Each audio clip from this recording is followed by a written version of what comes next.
Hi, everybody. You are listening to Judging Meghan with your host, Meghan Judge. So it's the middle. What is it? Is it almost the end of July? My kids have been home for, I feel like 6 years. Vanessa, I don't know if you're a mom. Okay. So you get summer. My son is grown though. He's 25. So okay, but you went through the summer thing. You also probably had him at 2 because you look very young. I had him at 7. You had him at 7. Okay. I had mine as well. No, I'm joking. So I don't know what it is though, but the shopping thing, because I have 2 girls, my listeners know 10 and 14. And my youngest is now like all these young kids are into Sephora and they're all into these skin products that are insane. Like you don't need acids and this ridiculous stuff on your skin. So I have to do like makeup checks with her every single day to be like, Ella, are you wearing mascara? Like it's ridiculous. And the crop tops and like the hooker clothes. I just, when I was young, we had like a popped collar button down, some jeans and like loafers. Like what has happened to our world? That's cute. I don't have girls, so I don't know this pain that you're experiencing. Oh my God. I feel for you. I'm in for it. We've all been put here for a reason, and we all deserve acceptance. Judging Meghan with Meghan Judge.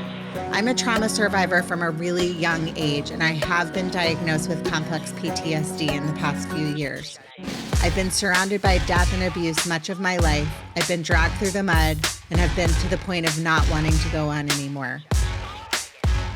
Through my interviews with other survivors, I've learned that there is a way out.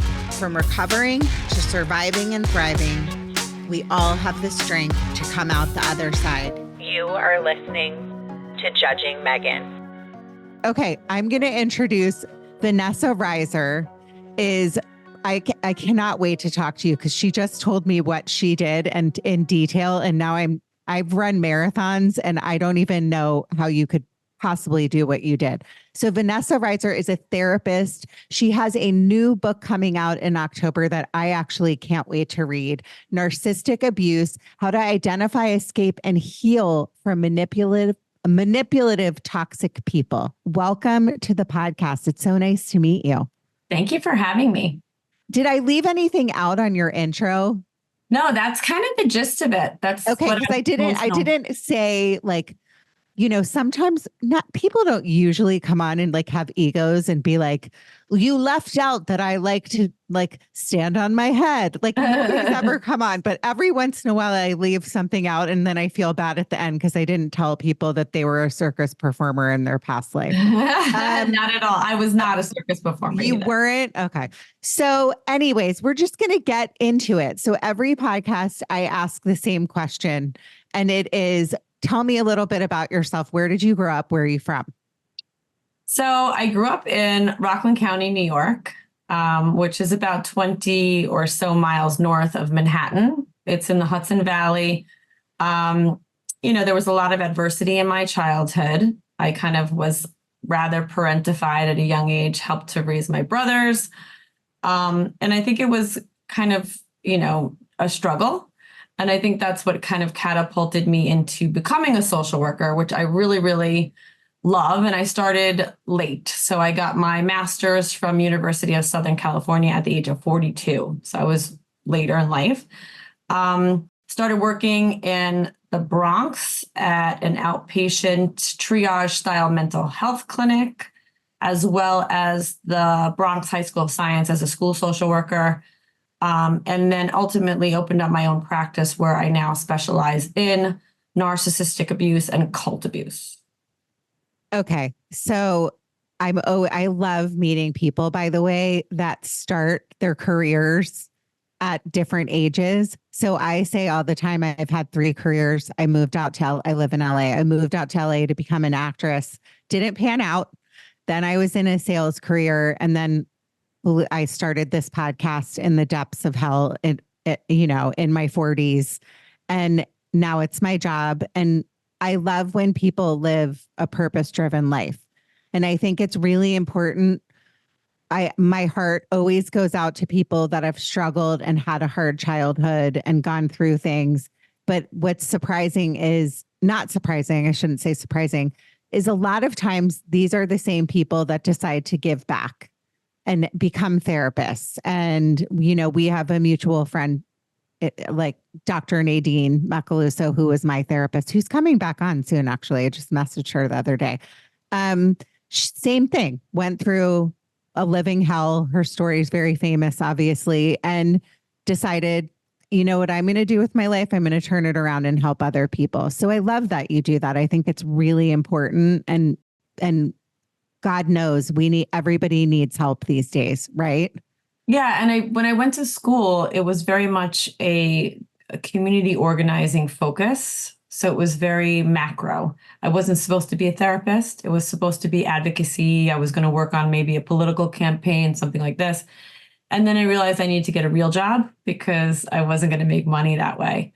And then I fell in love with that. So I like both the advocacy piece, which was why I did the run, and then also the micro piece, which is just the psychotherapy practice.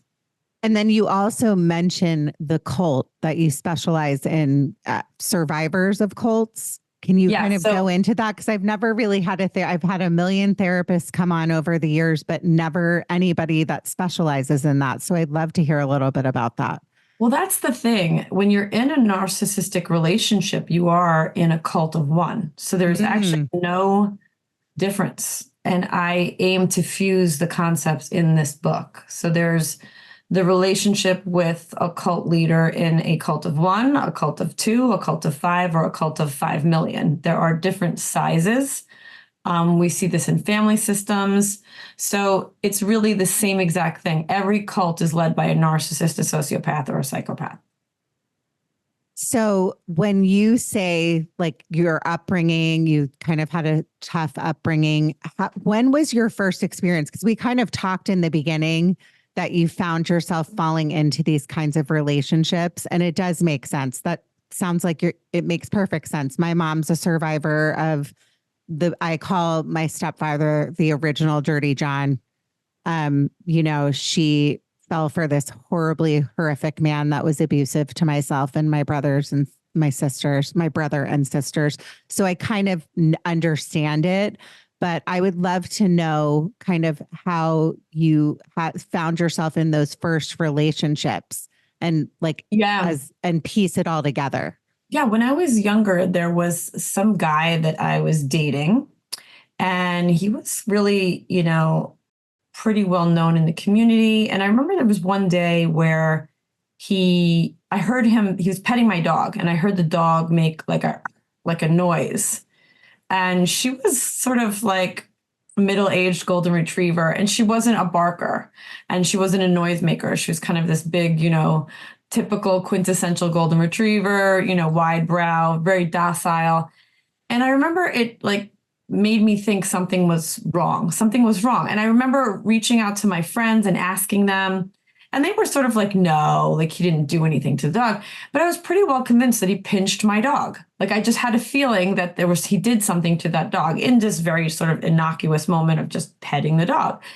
And then later I ended up going to his house, bringing the dog, and he would like barricade the dog in a room. And there were these weird things that were going on. Anyway, fast forward, we broke up because I found out he cheated. And then I reached out to his ex-wife, and she began to tell me this really, really twisted story about how he killed her cat, how he urinated on her belongings when they broke up. And I was like, at first, like, no way, no way. That sounds crazy. But now that I do this work, I know that this is far more common. And I ended up in another relationship with someone like this that kind of played out a little more publicly. And that was when I realized I needed to make it my mission to shine a light on this insidious form of domestic violence, because it's really hard to describe and it's hard to process unless you kind of live it. People who live it get it, but it's very, very hard to understand and certainly express to others what it is. My question is, like, once these men, these narcissistic abusers are in these relationships. So like one of my dear, dear friends, like one of my best friends actually came out of this horrific marriage, and he was not only mentally abusive, but physically abusive. And she will be traumatized for the rest of her life. Like I don't even know if she's ever going to be ready to date. Like it's been years now. And I have actually several friends like this, but hers is the worst case I've ever seen. And in fact, I was watching the Nicole Brown Simpson documentary. I don't know if you watched it. I have. Okay. And there were several like themes that as I watched it, that I knew that she had told me about this person. And I was like, I'll call my friend Joanne. I was like, Joanne, you need to watch this, because she's still in like the thick of the divorce and like, finalized all that stuff, but it's just really scary. And then you think that this person is now going to go out and meet someone else, or they have met somebody else, and it's going to start all over again with another person, because these men don't change their behavior and they don't change who they are. They might hide it, but it's like what, Dr. Nay talks about, like the trauma bonding. I actually have been in a trauma bond. You can be in trauma bonds with friendships with women. Like I've been in a trauma bond with a friendship. They don't, and then they're just going to do it to somebody else. So what are your thoughts on that? I'd love to know what you think about that. On the trauma bond, or the fact that they kind of copy and paste? It's not going to stop with one person. So no, it's a pathological disorder. So if you actually have NPD, narcissistic personality disorder, or antisocial personality disorder, which is basically sociopathy, you don't really change. We measure this change in millimeters versus miles. It's such a rigid brain. So their neuroplasticity is not there. It's just the same thing happens over and over and over again. It's literally copy and paste. They do the same thing, take you to the same restaurants, use the same love bombing techniques, use the same devaluing techniques with very maybe nuanced or subtle differences. But by and large, it is a pathological issue where the same thing just keeps happening over and over and over again. And we don't have any data to pull from that would suggest that people change. There's obviously some outliers. I personally think this would take intake therapy. You have to go to a center for many, many, many months and work on yourself and have insight and all of this. So it's very, very rare. But when you say that you're a person, a lot of women find themselves as like repeat offenders of being attracted to this type of person. And why right now does it seem like it's at the forefront? I mean, I think maybe because women are talking more about it and taking their voices back. Yeah, that makes sense. But it just seems more like prevalent that this is happening. Can you kind of touch on that? I think it's always been here. Mm-hmm. But to your point, people are starting to talk about it. They're using the vernacular to properly describe the characteristics in a way that I don't think has ever happened before collectively. We may have said things like, oh, this guy was full of himself, or he was a jerk, or he was selfish, or he was maybe one of these things. Now we have this sort of recipe that equals what this is. And those characteristics can now be readily defined. The vocabulary is pretty on point now. And I think that's helping. Social media is helping. Gaslighting was the word of 2023. So we're definitely, making noise. And I think that's going to help to sort of, bring victims out of the dark. I think they've suffered in silence forever. Very long. So tell me, so then you were in the one relationship, you felt like the instincts of there's something off, like, especially if you had the dog never had that behavior, all of that kind of stuff. But then was it a pattern for you? And also, do you think that for most women, this starts because they come from like some kind of troubled past or troubled childhood, or what kind of makes people find themselves in these relationships? I don't think there's anybody that, like, the narcissist doesn't have a type. There's no, like, I think that's a misnomer. I think they cast out a bunch of lines like a fisherman might, and somebody without the boundaries or the skills or understanding of what this is vulnerable. Particularly if you were brought up in a religious environment where we are primed for servitude and forgiveness and things like that. This is sort of like, the narcissist playground. It's not the religion itself. It's just, it primes you for servitude, that you're going to be forgiving, that you're going to give the benefit of the doubt. And maybe this person really is just, wounded and we can work with them and stuff like that. So, religious environments can make you actually vulnerable. If you have a narcissistic parent, then this behavior would feel familiar. And so that also, brings a vulnerability with it. But by and large, it's just, you don't know what you don't know what you don't know. It's the same thing with falling into a cult. These are well-intentioned people who don't understand that they're being conned, that this is a clickbait, this is a Ponzi scheme, this is a snake oil salesman. It's fake. It's just a con job.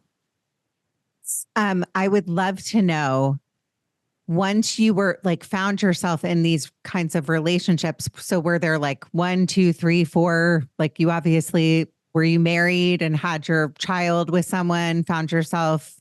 My son's father is not a narcissist. He's a healthy, functioning person. Thank God. I did not have to co-parent with somebody toxic at all. Oh, we had issues because we were young and we are not married, but he is definitely still a friend of mine and somebody that I respect. And I'm grateful that he was and is my son's father then and now. And all the things that come with that. He's happily remarried. They have children. There's no issues whatsoever. I did, though, have a few love affairs that really did a number on me. And some of them were, upsets, and some of them were very hazardous. And, the more malignant the narcissist was, then the more damage was caused, or potentially they tried to damage. But yeah, I would say probably the best way I would characterize it is that there were men that I had relationships with that were really healthy. I still have friends. I'm still friends with people that I've dated in my life. But then there were these really, really dangerous, as you mentioned, Dirty John characters that I definitely bumped elbows with. And that was, I was lucky to get out.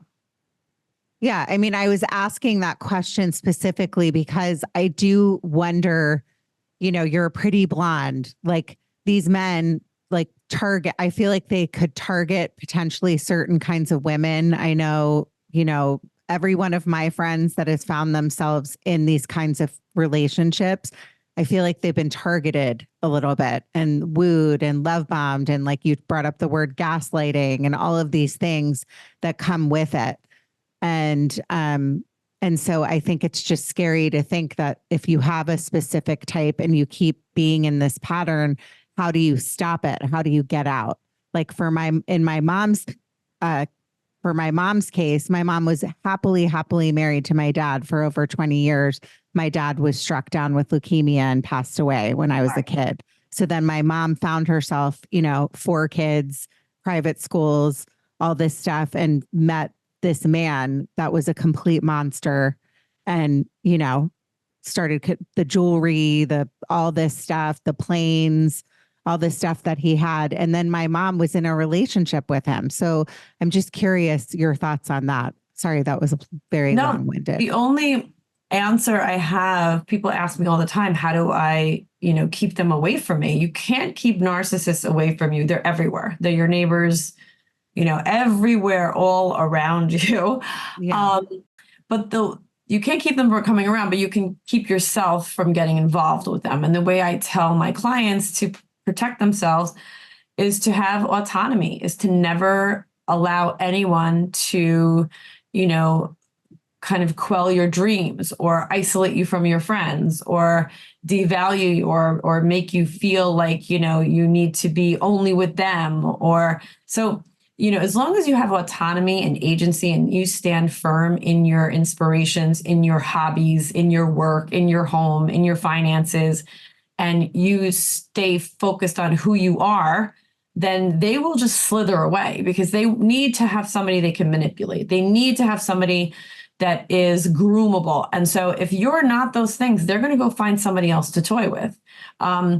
they may continue to circle back and try to, get in with you. But, by and large, that is going to be a problem for them. Autonomy is kryptonite for the narcissist. They do not do well with somebody who's sure-footed and solid. So your boundaries need to be really, really sturdy, and you need to know who you are, and you just stay that person.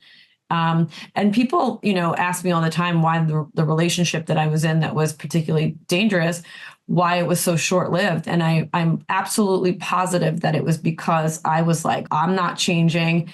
And people, might think, like, she doesn't look like a victim. And that's good. I don't look like a victim, because if I had been this sort of, kinder, like, not that I'm not a kind person. The work I do every day is very kind and giving. But if I had been softer or more fearful or more malleable, then I would have been screwed. So I say to people, step into your power, be, the strongest version of yourself. If people think you're a bitch, okay, that's too bad for them. As long as you're staying true to yourself. I think women specifically are made to feel like that's bad. Like, oh, be powerful, but not too powerful. Be skinny, but not too, that you're constantly sort of trying to figure out. The Barbie quote. Yeah, it's true. Yeah, so I think you have to stay solid in who you are. Don't let anybody, try to change who you are. Learn who you are. Build mastery around things. Focus on your inspirations, your passions. And I think they just go away. Okay, I love all of that, but I have to ask you, because years ago, like, you had reached out to me pretty recently, but I do remember your story. Maybe even Dr. Nay told me about it years ago. Somebody told me, or I read it somewhere. I need to know about the wedding dress and how that transpired and how that came about. So you found yourself in this very unhealthy relationship. I believe you just said it was short-lived. By the way, we're not naming names. We're calling this person the person that should be named nameless. Is that a good name? And you got yourself out. I want to know the story about how it happened, because I find it incredible. Yeah, I was on a run in COVID, during COVID time. So 2020, I think it was August, and I was still reeling, trying to figure a lot of things out. I had no idea what was going on. I was learning things even on TikTok. They don't really teach this stuff to you in master's program. So I said, how can I, get awareness? How can I make some noise? How can I get attention to this cause? So I decided I was going to run across the state of New York in a wedding dress, which was 285 miles. We did it in 11 days. It was transformative. I can't even tell you. I highly recommend it. It was not that anyone is ever going to do it, but it made me feel like I was taking my power back. I was doing something, and people may have thought it was crazy. And that was the point, like, that's the whole freaking point. It was supposed to be absurd, so people would understand and take a look and kind of think differently about what I was trying to scream from the mountaintops. I felt I was in a position as a clinician, as a therapist, to do this because I wasn't co-parenting with a narcissist. So I had a voice in some ways where people have to suffer in silence through the judicial system, which keeps them quiet, unfortunately. We have a lot of work to do there. 100%. But that was the whole point, was for me to make some noise, because I felt obligated. For the silent victims, I needed to make noise. That was the point of it. So when you decided, because I love that. I mean, taking your power back is, I think, one of our greatest my greatest achievement in my life is being when I got pushed down so badly in 2020 and basically didn't want to be on the planet anymore. And I was like, you know what? I'm not going out quietly. I'm starting this podcast and I'm going to work my ass off. And then I finally got to a point where, not to like toot my own horn, but I will, where I'm in the top 100 of the mental health charts a week ago. Phenomenal. So, it can happen. And I tell that story because I want listeners to know, if you're sitting here listening to Vanessa or you're listening to me and you have been pushed down in your life, or you have been in a relationship with somebody that has treated you badly, there's always a way out. There's always hope. I mean, I have dear, dear friends that I've met after what I went through, and one of which I spoke about a few minutes ago,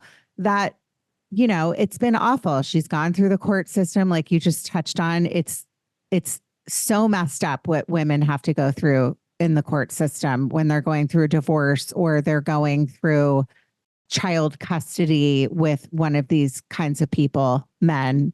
It's awful.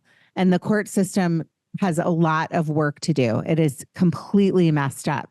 So for you to say, to like pick yourself up out of like that breakup, I mean, I'm assuming you were engaged if you had the wedding dress, and say, you know what, like, how can I give back? How can I keep going? How can I move on?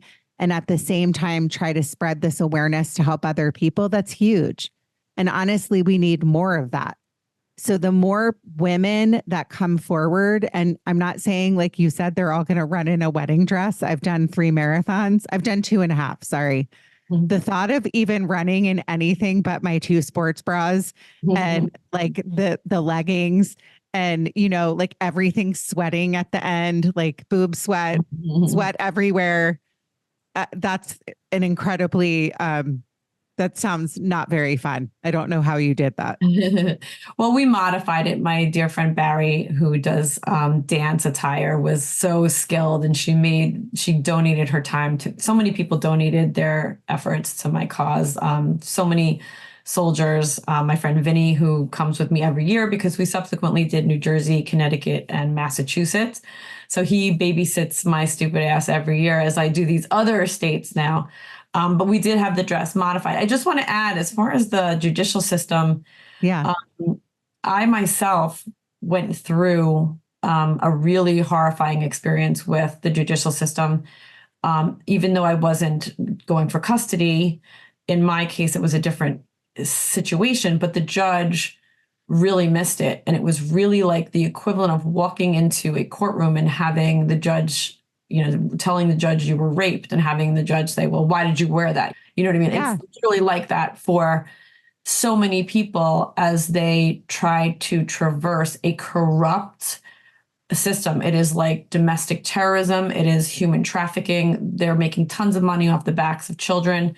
And it's really scary when you get in there. And I think I was supposed to go through that so that my clients, that I could understand my clients fully, because I went through it, you know, on my own way.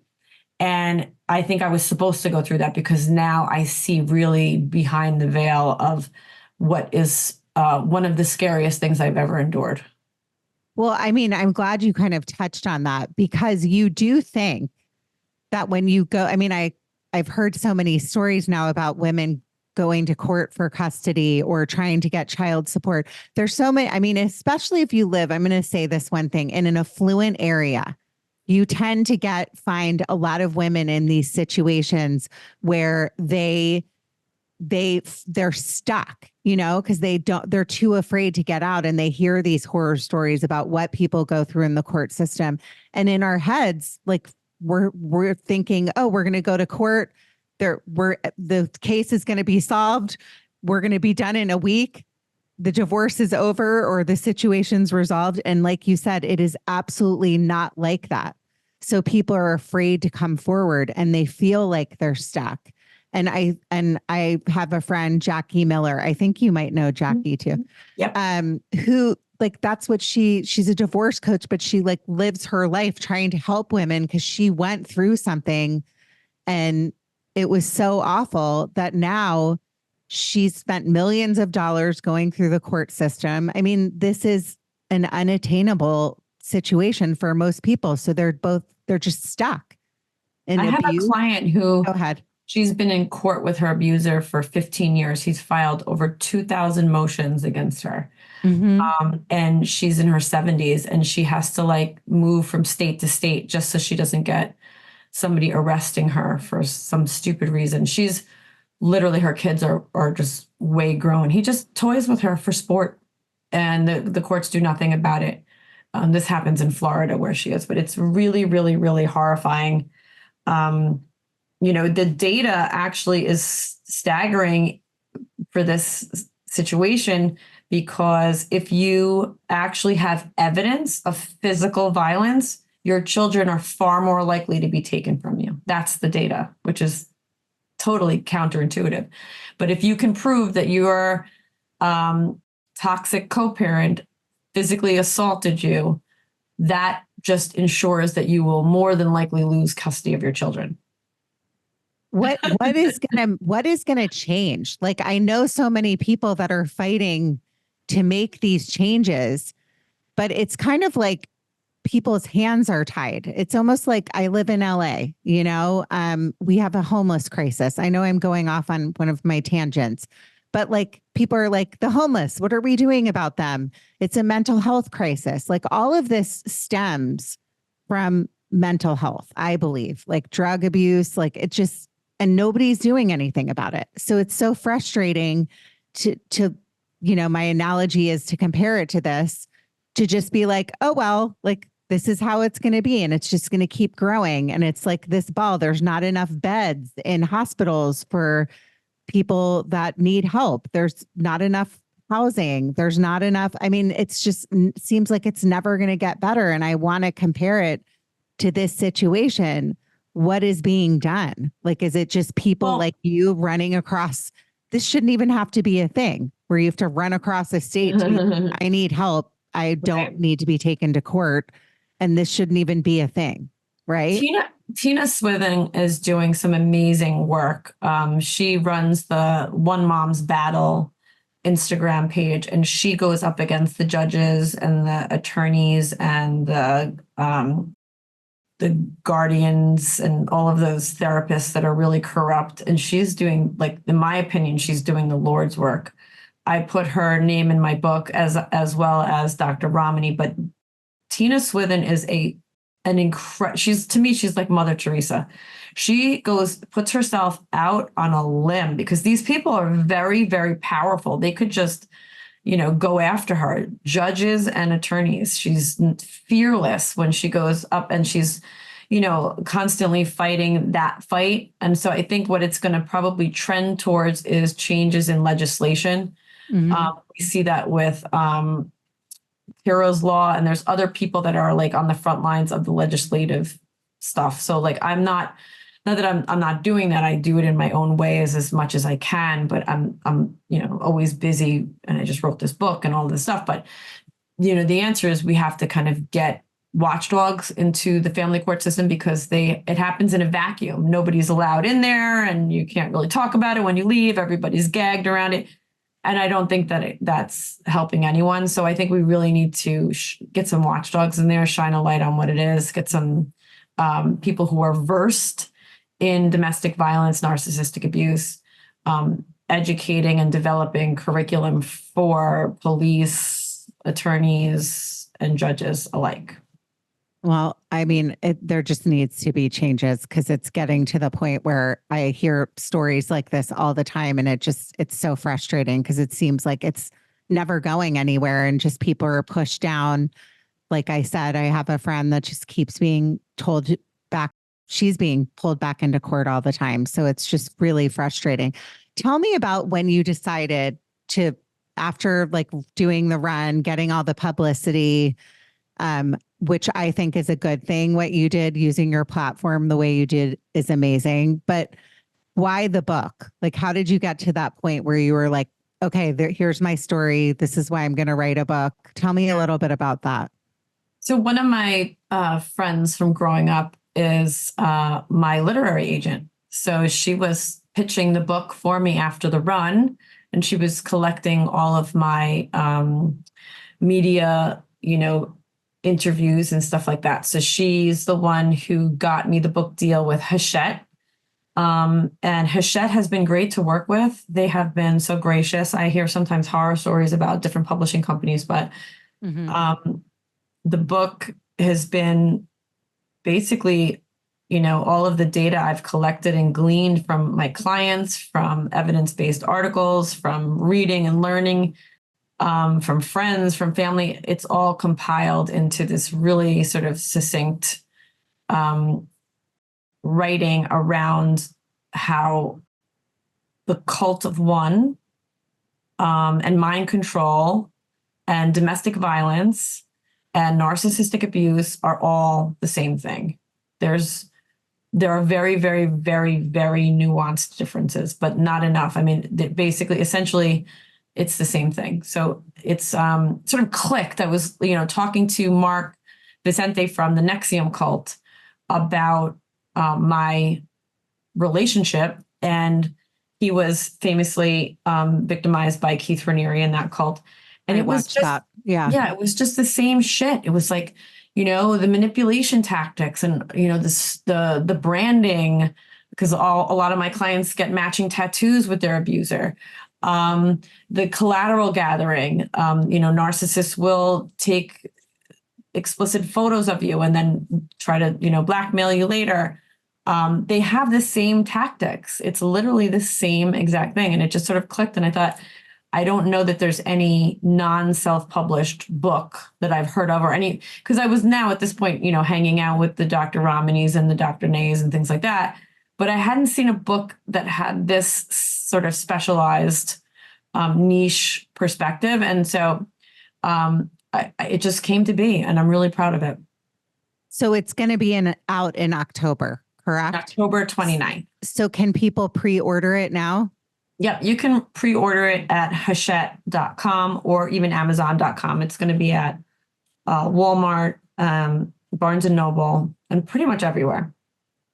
And what do you say to people? Because I don't want this podcast to I feel like I went in a direction of okay, so basically the court system's awful and your hands are tied and I guess we're all just screwed. I want us to come out of this podcast and my listeners to come out to be wait a minute, maybe they're not going to wear a wedding dress and run across a bunch of states, but there is a way out of these relationships and there is hope. And yeah, there has to be more people using their voices and, putting money into women's studies and all the things that people need to focus on, because I'm sadly still a man's world, So what are some things that you could tell some of my listeners if they do find themselves in, a situation or a relationship, get into therapy, some tips and tools? I would love to hear that. Well, first of all, if you want to run in a wedding dress, by all means, please join me because I'm getting tired. I did have one woman, Sandra, run with me the entire length of Massachusetts. This was the first time I had somebody run with me the entire length virtually. So she did the entire length. So that is one thing that is kind of cool. So you can always join me. Wait, when is it, by the way? Is it a reoccurring thing every year? I try to do it every Narcissistic Abuse Awareness Day, which is June 1st. Okay. So it just passed. So you just did it. Okay. And you ran an entire state this past time. Do you do different routes? I keep doing states. Okay. So those are all the states you've done. Right. Okay. I mean, I'm acting like that's not a big deal. That's a huge deal. I could barely get my ass up Diamond Head in Hawaii. So I should just shut up. Go ahead. I think that, don't lose hope, because gaslighting was the word of 2023. That is huge. We are opening up a dialogue that has never before occurred. Dr. Ramani was on, what is that? The morning show. I can't remember, with Hoda.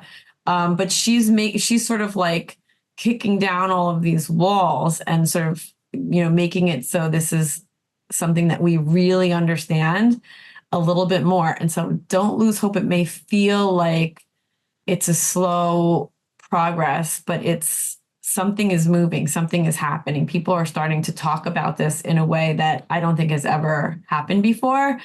And so just know that it may not feel like there's been a huge amount of growth, but I think the movement is on fire, quite honestly. I think people are really starting to talk about it. And another question I have is living in fear. What is life?